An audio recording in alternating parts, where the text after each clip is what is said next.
누군가 똥 이야기를 꺼냅니다.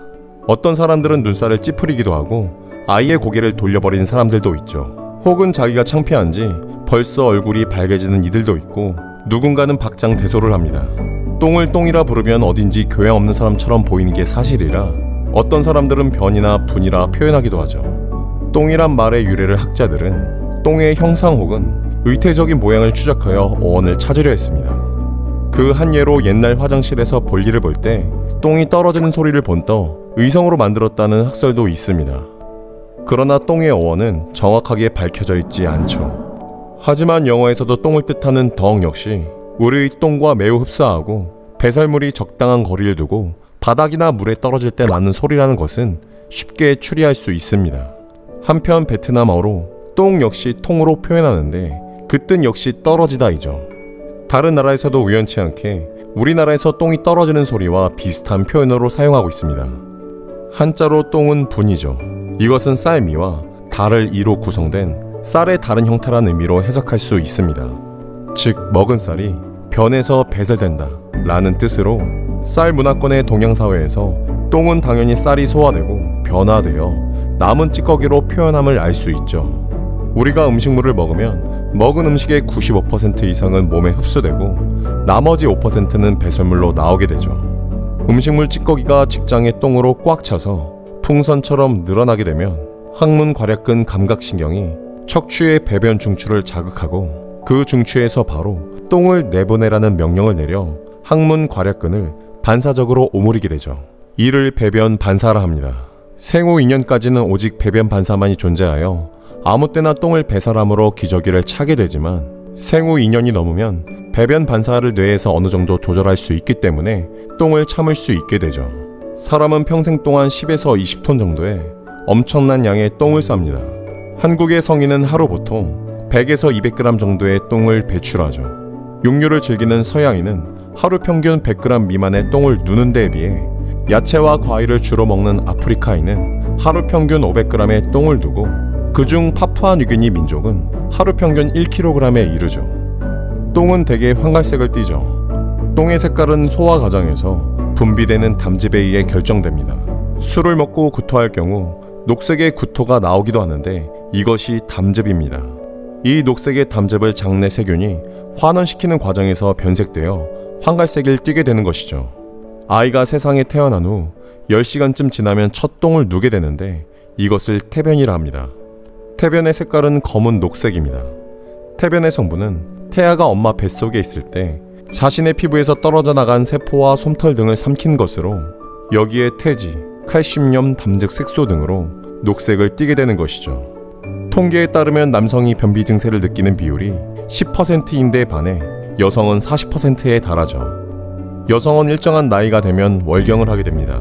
월경 중 발생하는 황체 호르몬은 근육의 수축을 억제하려는 성질이 있어 대장의 연동 운동을 억제하기 때문에 변비를 유발하게 되죠.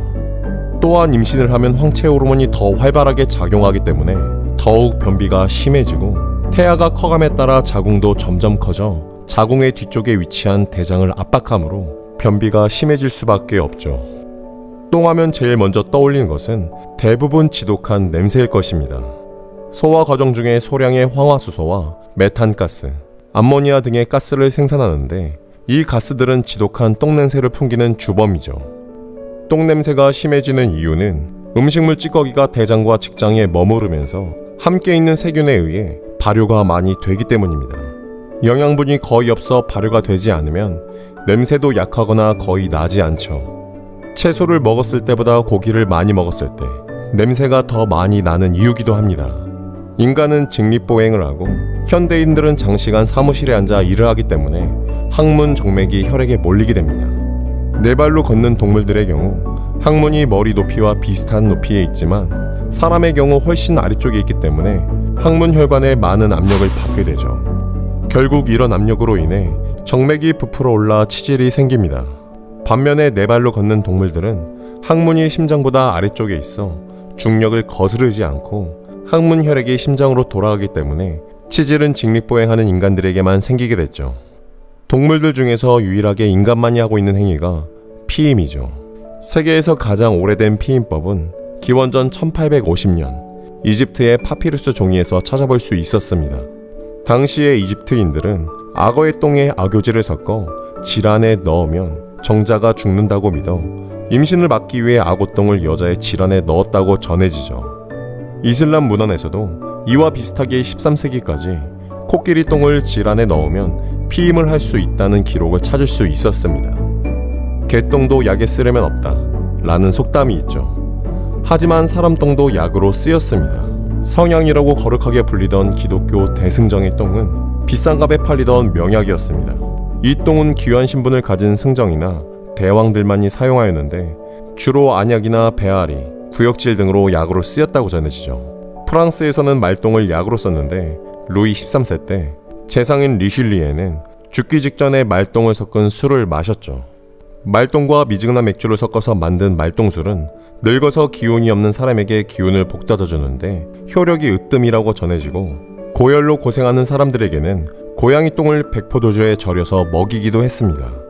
인류는 크게 두 부류로 나뉘죠. 밑을 씻는 민족과 밑을 씻지 않는 민족.